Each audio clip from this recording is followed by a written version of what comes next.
ईमानदार हरिया और जादुई पेड़। बहुत समय पहले की बात है।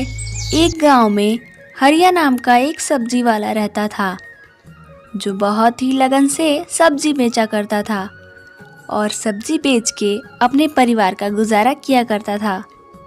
और गांव वाले भी हरिया को बहुत मानते थे, क्योंकि वह हरी और ताज़ी सब्जियां बेचा करता था। सब्जी ले लो, सब्जी, ताजी ताजी सब्जी। क्या हरिया, आज सब्जी में क्या लाए हो? देखो माई, रोज की तरह आज भी मैं ताजी और हरी सब्जियां लाया हूँ। आपको क्या चाहिए आप बताओ। हाँ, सब्जियां तो बहुत सारी हैं।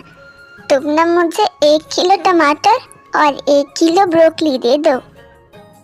फिर हरिया उसे सब्जी बेचकर आगे बढ़ जाता है। सब्जी ले लो, सब्जी, ताजी ताजी सब्जी, सब्जी ले लो, सब्जी। हरिया इसी तरह रोज रोज सब्जियां बेचा करता था और अपने परिवार के साथ आराम से गुजारा किया करता था। एक दिन ऐसा होता है कि हरिया के खेतों में कीड़े लग जाते हैं और उसके सारे सब्जियां भी खराब हो गए थे। ये सब कुछ देखकर हरिया दंग रह जाता है और सोचने लगता है, हे भगवान, ये सब क्या हो गया? मेरे सब्जियों में कीड़े कहाँ से लग गए?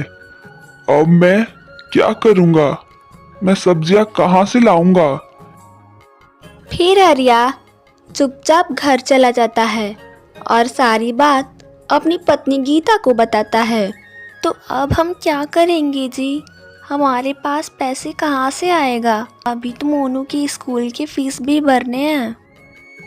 तुम चिंता मत करो गीता, मैं कुछ न कुछ तो करूँगा ही, लेकिन आज मैं आराम करूँगा और तुम भी बेफिक्र हो जाओ। कुछ न कुछ काम तो जरूर मिलेगा।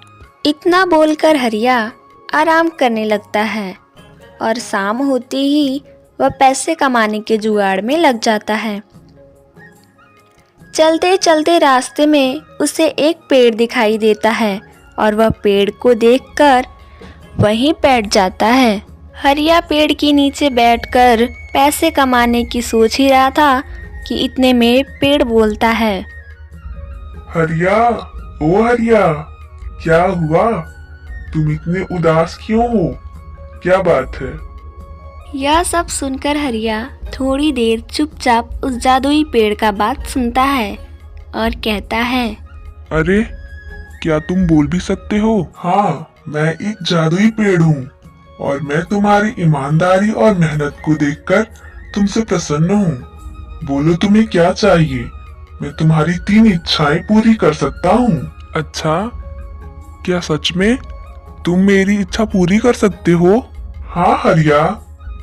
ठीक है, तो तुम मुझे एक ऐसा खेत दो जिसकी सब्जियां तोड़ने पर भी खत्म ना हो और उसमें कभी भी कीड़े ना लगे और वो सब्जियां कभी भी खराब ना हो, और बाकी के 2 इच्छा मैं फिर कभी मांग लूंगा।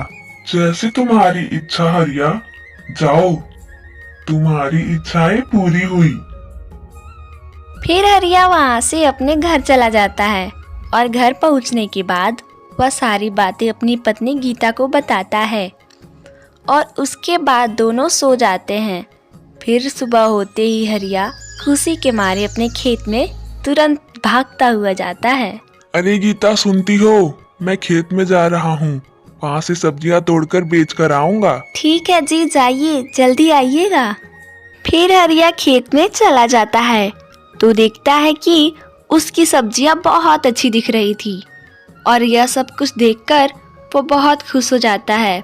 फिर सारी सब्जियां तोड़कर बेचने के लिए अपने ठेले पे रख के निकल जाता है। सब्जी ले लो, सब्जी, ताजी ताजी सब्जी, सब्जी ले लो, सब्जी। हरिया अब बहुत खुश रहता था, क्योंकि ना तो उसकी सब्जियां अब सड़ने वाली थी और ना ही कभी ख़त्म होने वाली थी। अब हरिया रोज रोज ऐसे ही सब्जियां बेचकर अपना गुजारा किया करता था। दोस्तों, आप लोगों को मेरी ये छोटी सी कहानी अच्छी लगी हो तो हमारे वीडियो को लाइक करें और हमारे चैनल को सब्सक्राइब भी करें और बेल आइकन को दबाना ना भूलें।